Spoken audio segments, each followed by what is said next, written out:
This episode, we're going to be talking about how do we transition from this summer, which was pretty hot and dry, to a nice cool fall, brief tenacity update, and I want to know how to play a specific hole that gives me a hard time. Stay tuned.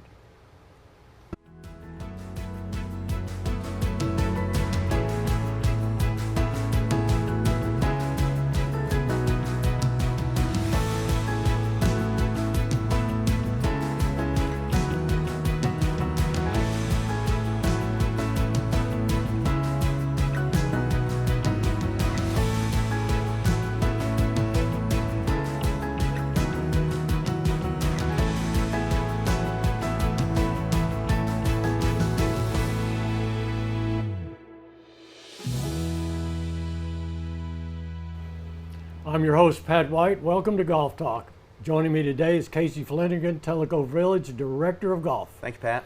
And Wells McClure, Tellico Village Director of Course Maintenance. Thanks, Pat. Let's get right into this. Casey and Wells, got questions for both of you. All right. Okay. Give us a brief tenacity update. Okay, so if you're going down 444, you've noticed a lot of progress. Each day it seems like more and more is happening over there. So golf operations side of it, we are obviously staying out of their way, Sure. right, and doing what we need to do to facilitate day-to-day operations. But Scott McCrae and I, and assistant professional Jay Bergen, have been in the new cart staging area, and formulated kind of a plan for cart traffic and which way we're going to flow those carts. Obviously, you know, that makes me nervous because, you know, you're going to get in there day one and think, we should have done this way, right? Exactly. But all we can do is a plan with what we've got in that open space, and there's plenty of space to store our 62 golf carts. So we're really excited to kind of get the ball rolling and to see progress. Can you tell me exactly where that is today as a golfer? Sure. I'm coming off a 9, going that little gravel path. Yep, so you go behind the construction area, Right. The water would be on your left, and on your right you'll see what is Golf World, Right. And when you see those big open doors at the bottom of the building, that is the cart barn, where we've got 4 doors there, so we're able to maneuver golf carts in and out as we need, rather than just a single in and out, enter and exit is kind of tough. Right. So it's a busy operation in the morning, especially because you've got single tees, double tees, or shotgun starts, whatever the day may bring you, but being able to get golf carts in and out of there efficiently is very important. I'm not a big fan of backing carts in. I think that's a waste of time. You know, we can be more efficient when we're going forward. Right. So, but yeah, as I said, we're just staying out of the way, and we're really excited.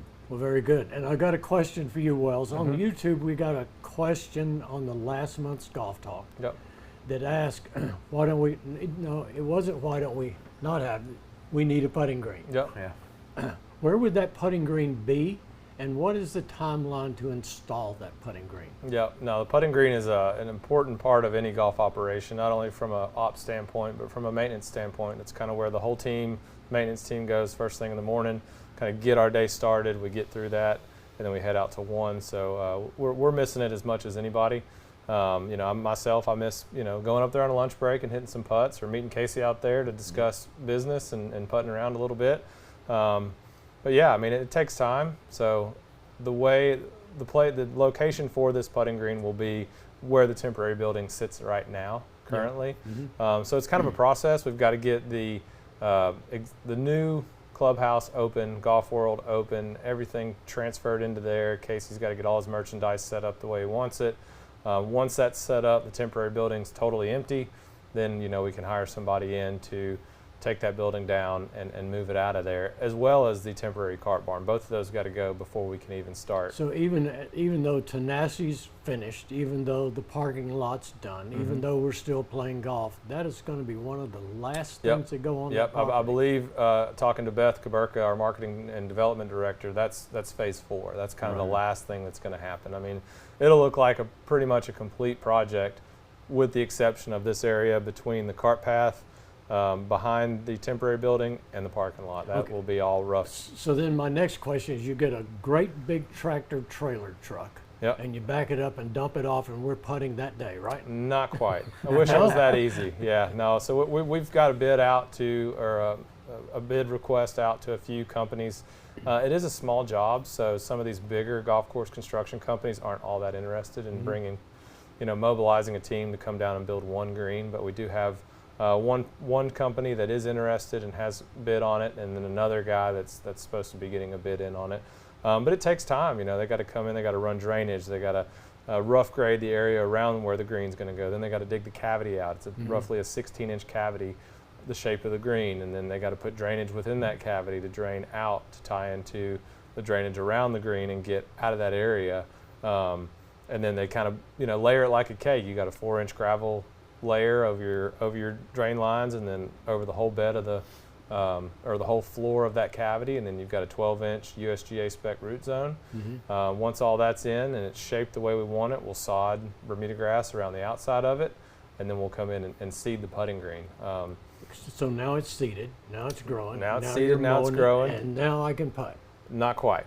Yeah. So ideally we're into the new building sometime late second quarter, early third quarter. Don't hold me to that, but that's what we're hoping. And they can start construction on the putting green in August. The company that we have talked to that bid it said they could be in and out in 3 weeks, maybe a month. And then we would go to seed it in September. So you really can't seed bent grass any other time of the year. It's kind of like, late August, September is your best time. It's when you're dry. You typically don't have torrential rainfall events that will wash out a new root zone with this extremely fine seed on top of it. And after it's seeded, it starts growing. It's going to look good. I mean, the seed will pop within a week and start to fill in, but we put 200 golfers on it a day. Yeah, it's going to be a while. We have to do it again. After that area is completely done, we'll have it fenced off and keep people off of it for possibly another 15 to 20 weeks. That grass has got to mature, that root zone's got to mature and stabilize before we put a lot of golf on it, because the last thing we want to do is rush to opening it and then open it for 2 weeks, and then we go out there one day and it's thinning out, there's no grass, and then we got to close it again. So, the USGA's got some recommendations on that, but they usually say, anywhere between 12, 14 to maybe as long as 20 weeks. Right. So, it could be. It is going to be very frustrating, but it's something that we need to live through. Well, and it's an investment. You don't want to invest all this time and money into an area and then open it early. Right. So the right thing to do is wait until it's stabilized and strong and healthy, and then we can let play on it. And even then, there may still be times where we limit traffic on it. We're going to monitor the health of that green, because they recommend you really keep a close eye on new putting greens for the first year until it has time to really mature. So just got to be patient. Go down the road to Tokwa and keep practicing at Tokwa if you need to, or I've seen people get out on 10 green, and while their buddies are putting out, they'll hit some extra putts out there. So is what it is, but we'll get there. Yeah, I mean, we're dealing with a living organism. You can't it's not like laying down carpet and it's ready. Yeah, it takes time. Yeah. This is a gorgeous time of year, my favorite. It is. Leaves are going to start turning. Gorgeous time to play. The Bermuda grass is still healthy. So we're not having those mounds of grass like we have in the spring as they come back in different levels. But you have a tough transition from dry, hot summers to cool, moist falls. How do you adjust for that transition? Well, the biggest thing all of our teams have done is taken a big, deep breath. It was a long, hot summer. We recorded 45 days over 90 between June 15th and August 22nd. Plays havoc on greens. Plays havoc on greens, and hats off to our teams. The USGA and the professors from the University of Tennessee put out a little PSA to turf managers across the transition zone about how difficult of a summer it was, and they're saying between the heat, low rainfall, and the relative humidity, which was 70% or greater most of those 45 days, really wreaked havoc on a lot of bent grass greens in our area and in the transition zone, throughout the country. May I interrupt you for just a second? Yep. We just had a group come in and play Kahiti. Yeah. As a, it was very important to those golfers. Yes, it and was. It was what, and we discussed before this filming, what was their impression of Kahiti? Yes, so we had 60 PGA professionals across the state of Tennessee here, and they represented their facilities. And I had, I guess if you looked up the top 5 courses in the state, I think every one of those was represented by 1, 2, 3, or 4 of their professionals, however many they had here. And every one of them walked up to myself or Wells or sent a note to Jordan about how good our bent grass greens were. They're like, Really? how are you doing this with, I know what their budgets are, and I know what his budget and John and Jordan, what they operate out of, and they're amazed. I mean, those high-end private facilities have 3-4 times the budget that these guys have. Half the players. Less than half the players. A full day of closure, right, to maintain, and they were just shocked. And it's a true testament to what they do. And but that was the Tennessee PGA Professional Championship, and so it was great. It brought in revenue for us. It wasn't a free event, right? So we made money off the event. Food and beverage made money off the event. And the people at Kahidi really embraced it, as they always do. And I know on number 12, that home that's just to the right there were 30 people on that green. And the second, I didn't play well, really, overall for the course of the event. Well, here, I'm going to interrupt you here. I just wanted us to give him and his team a plug. Yeah. Now you're taking off with this. Absolutely. Yeah. I mean, but it's just how good Tellico Village greens, and it's not just the greens, the golf courses It's absolutely amazing. Yeah. And the PR from that event, I think Casey said it got over 80,000 social media impressions just from the Tennessee PGA through their media outlets. Yeah. Let's get back into this transition. I wanted somebody that's played it and talked to other professionals from all over the state to give us feedback on what you told me before this taping. I wanted the people to hear that for what you've gone through. This has been a tough summer. Tough summer. Yeah. And now you're going into fall, which we hope won't be a tough fall. No. But what are you going to be dealing with? Right now we're kind of dealing with an early fall. So, I mean, soil temperatures are already falling off. I mean, they're 6 to 8 degrees cooler than they were prior to August 22nd. I think August 25th was our first really cool day. We saw some not significant bent grass stress, but I mean, I know I had a couple greens at Tenacity that were concentrated walk-on, walk-off areas that as we got into that second, third week of August, I was looking at them like, these are getting pretty thin, they're getting pretty beat up. Let's take our focus off of playability and speed and ball roll and switch to health and recovery. And when you do that, green speeds are gonna slow down some. So we kind of dealt with some of that through the year or through the end of August, and it was a really tough summer. But now we're kind of monitoring soil temperatures. We've all done our full course potash. It's a potassium focused fertilizer to help our Bermuda grass kind of harden off and get ready for dormancy. Again, monitoring soil temperatures to apply products on our fairways, tees, green surrounds for root-borne diseases. Then we got pre-emerge coming up. We got a fall color pack, which is what we do on our fairways in October and November to kind of hold on to some green color a little bit later. And we're short-staffed, so I mean the grass is still growing. We're not necessarily mowing fairways 3 times a week now. We're kind of down to 2, but we're taping this on September 10th. So I know this weekend and next week we're back up in the mid upper 80s. So we'll see as that soil temperature kind of comes back up, our Bermuda grass will start growing again. So we're all short-staffed. We don't have any seasonal employees anymore. So it's a tough time of year, but we love it. I mean, you work hard all summer, and people ask, do you like the spring or the summer or the fall better? And I like the spring from about May 15th to June 15th, once everything's greened up and filled in before it gets hot. And then June 15th to August 15th is kind of what we consider the dog days. And then 1st of September really till Thanksgiving is, in my opinion, the best time to play and manage a golf course. It's pretty cool. I'll tell you a story about, 5-6 weeks ago. In the morning, I got a text from Wells, and we normally talk every morning, and I read it, and he said, hey, just letting you know, I'm hitting the brakes on these greens. I've got to protect them. And that means he has a plan. They're going to slow down a little bit, but the greens are going to be fine.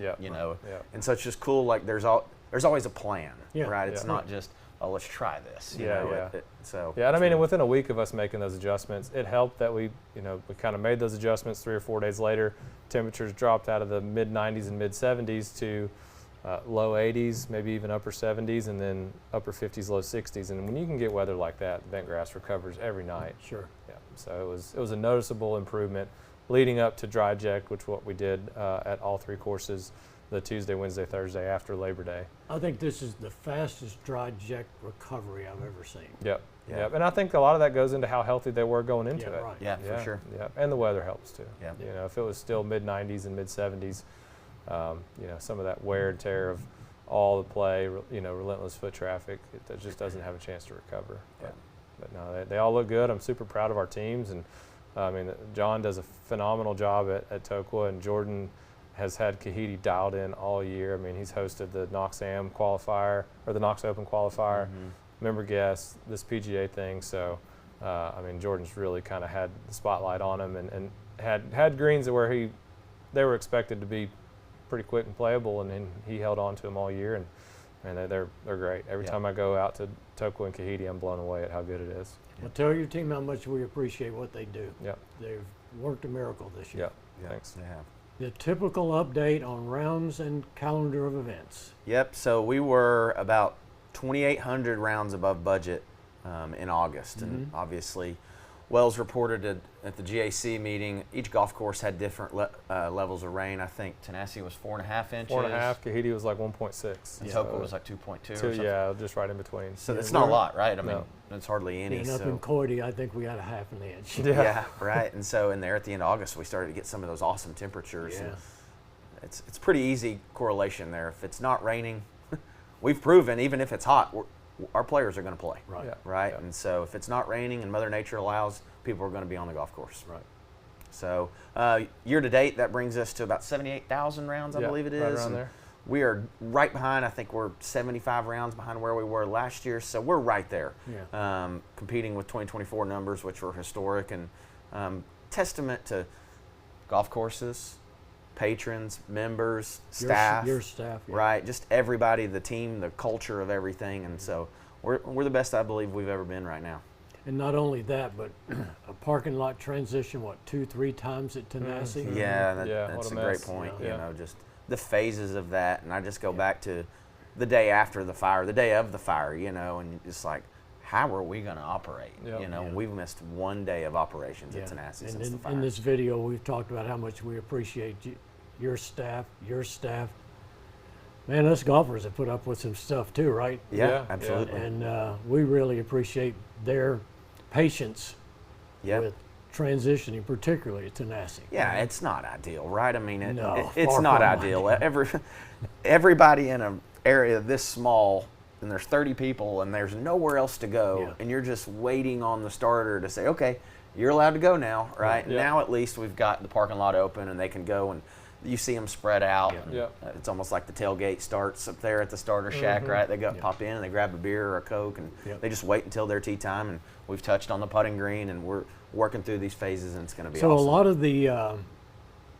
of the organizations, a lot of the clubs have had their end of year or their tournament rounds or whatever. Yep. Do you have any of those coming up for September? As far as your like MGA? Or, Yeah. Or Yeah. LGA, how long do they last? Yep. This So year? they'll normally play through October. Okay. The leagues will. MGA will continue to play through the winter time, and the Teleco Linksters play through the winter time. But the ladies leagues and the couples leagues will shut down. So yeah. Right now, yesterday was the first day of the LGA 18, what they call their league championship. The 9-hole ladies just had theirs. So they're all those end Sure. of the year championships are coming into full swing right now. Okay. Any big events coming up? Not really. We don't have anything huge. Sequoia High School's having their basketball outing out at Kahidi. I think it's the second Saturday in the month. Yeah, it's a Right. fundraiser. Yeah. And so, but again, that's great revenue for us. I know we have to close the golf course down to our members, but allowing those tournament days allows us to keep, cost to membership down because we get some guest play revenue and we capitalize on that. And then there's a tailor-made fitting event, and then outside of that, we've just got our leagues. But I mean, there's 45 event days across the 3 golf courses in September, so we're still busy. And but as well said, some of the stress is starting to get knocked off on his side, at least for the golf courses and as much traffic as we put on them. Casey, I've got a problem. Okay. I've got a hole at Tanasi that to me is a risk reward out of this world. Okay. There's a very strong possibility when I'm playing well, I can probably make an eagle. Okay. There's an also, if I make a mistake when I'm going for the eagle, I can make a triple bogey. Yep. Okay. I'm going to throw out some things. So 13 at Tanasi, Yep. par 5, Yep. standing on the tee box, straight down the middle of the fairway. It's actually, after I hit the tee shot, it's a slight dog leg back to the left. It is. And then when I get to the corner, I've got another bunker because I just went over one. Yep. Now I've got to do about 75 degrees dog leg right. Yep. So we talked about this last month. I'm playing pretty well. Risk reward, go left of the bunker and go down the hill to get some extra roll, maybe even hit the cart path. Yep. Go over the bunker Yep. or play it safe and go right. Yep. Now I've got a second shot. I've got wide open left. I can peel the left edge of the bunker kind of in the center of the fairway, or I can skirt the trees or over. Yep. But if I do that, I've got a bunker right and a bunker left. And I've still got an elevated green. Yep. Tell me what to do. Yeah, I mean, in my opinion, 13 at Tanassi is probably my favorite par 5 on the golf course because, as you said, there are decisions to be made. And so utilizing our club car technology, the first thing I would tell viewers to do is you understand how far you carry your driver. Mm-hmm. That could be And 190, that could be you play 250. 12 holes to how well you're playing. That's right. Exactly, average. yeah. And so, but you know how far it goes. So depending on what tee you're playing, click that golf cart, right? It's kind of a point and shoot. And if you click it, it will draw a straight line to the back edge of that bunker. What do you call that bunker, Bertha? Big Earl. Big Earl, Big Earl, yeah, Yeah. right? So that we're talking about the fairway bunker, right? That's right. That's staring you down Yeah. off the tee. And It's so got a vacuum to it, too. and if you're, let's just say you're playing the white tees, and I don't know this to be fact, and it's 240 yards to carry that bunker. Well, if your driver goes 225 in the air, the bunker's not where you want to aim, right? You're going to land it right in the middle of it. So you have a decision. Do you want to go left of it, right? Well, now you're bringing out of bounds. There's a tree there. That's kind of risk reward. If you Hung up don't, on a side hill if line. you don't get it far enough, it's going to stay in the rough. Honestly, if you're playing in the morning, the rough's wet. I know the ball's not going to roll. Now it's going to get hung up by wet Bermuda rough. If it's the afternoon, it might be dry and it might kick it, right? Are you downwind? There's some factors that Sure. go into that. But to your point, if you go to the right, you have a further second shot, and now you're bringing the next bunker, the small bunker, I guess, Little Earl. Little Earl. So it's